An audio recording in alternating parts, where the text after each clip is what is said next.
Hi, I'm Marina Webster, your host for Inspiring Author TV, the only show that inspires authors to write and shows them the tips and hints on how to write, publish, and market their books.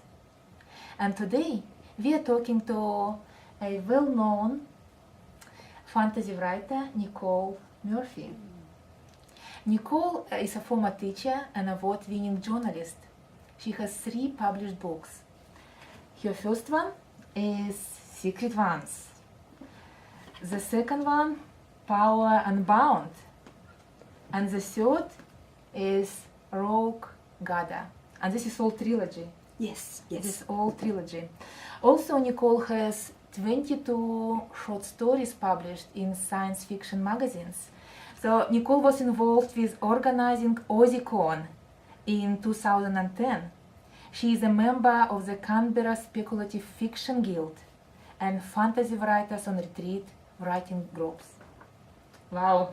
It does sound a lot when it gets read out like that. Yes. Welcome, Nicole. Thank you, Irene. It's really great to be here. Yeah. So, Nicole, how did you start writing fantasy in the first place, and what inspired you to do that? I started writing stories when I was 11 years old. I was at school at St Anthony's, just up the road in Waniessa there, and we had been just doing reports about school holidays and things like that for years. And then this thing from New Zealand called process writing came, and we were allowed to write about anything we wanted to. And it thrilled me to the core in a way that I'd never experienced before. At the same time that all that was happening, I was reading Lord of the Rings. And so fantasy and writing became totally enmeshed within my world. And from that moment on, I was writing all the time. I was always writing stories, making things up. When I was in high school, I was writing this big epic sort of my version of Star Wars and so on. And I was writing fantasy and all the rest of it as well. And then in 2000, I decided I really wanted to make a push to get published. And so I started focusing on my writing and working to get better at it and working to get to the point where I would be good enough to be published. And you know, it took 9 years to do that because I wandered off the path a few times from time to time, but yeah, it was worth it. It was worth it in the end.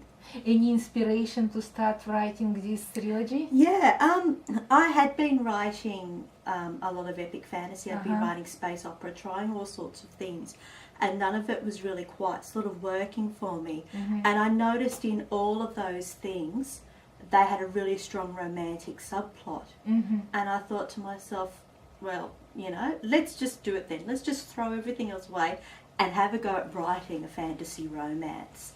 At the same time, I was having that realisation. I had a dream, which was the formation of the first book.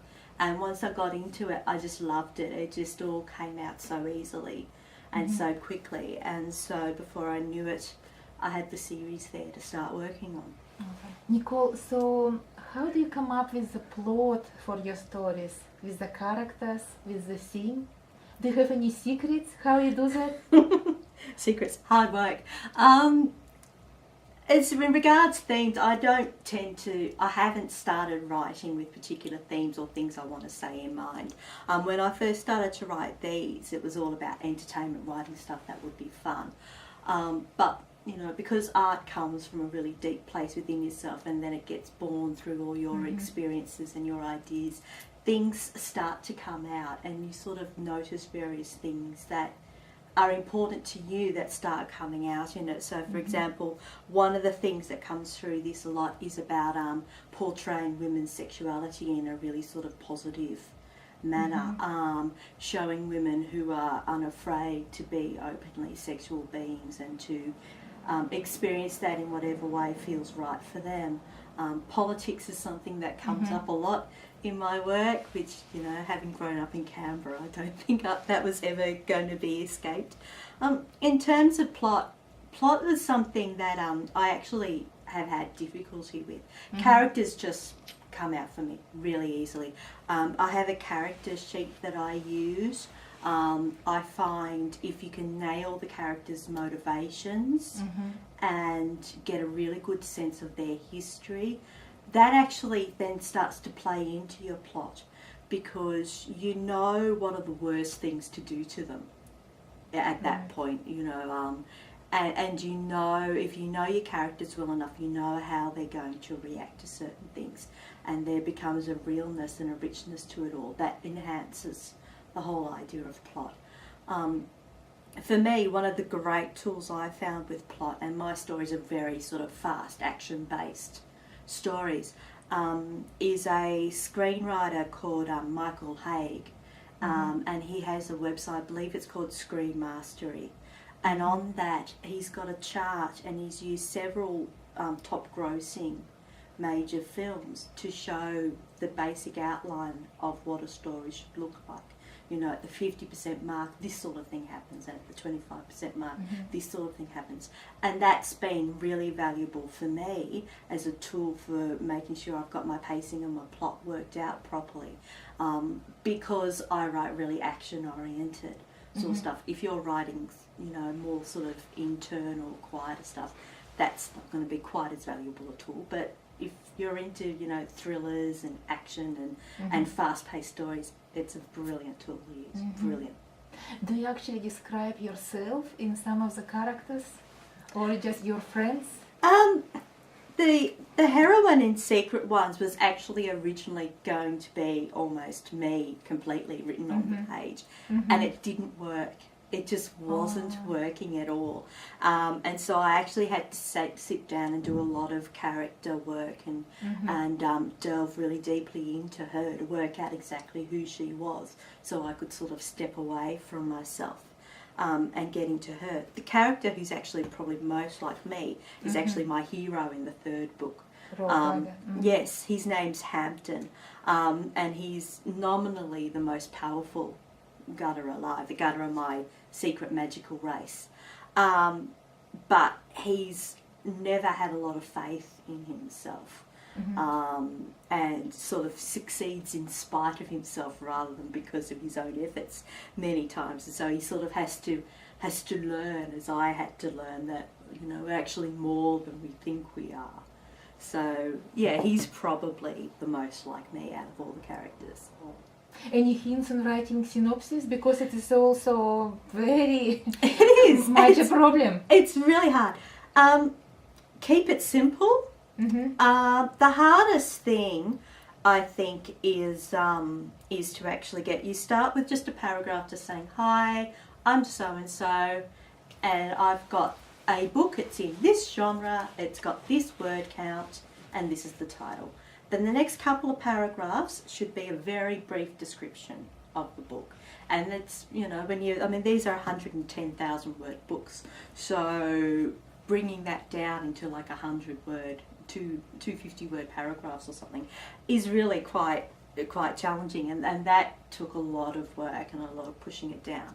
And then the fourth paragraph was just a very brief summation of, you know, basically what you sort of read out there, that, you know, I've been a journalist, I've been a teacher, I've been writing, I've had this many number of publications, and I put that I have an involvement in science fiction conventions because I'm selling to science fiction publishers, and knowing that I've got some connections in the industry can help with that sort of thing. And then I said, I look forward to hearing your response. Yours sincerely, Nicole Murphy, all on one page. And then, like I said, yes, the synopsis, 1.5 pages for this one, 2 pages maximum.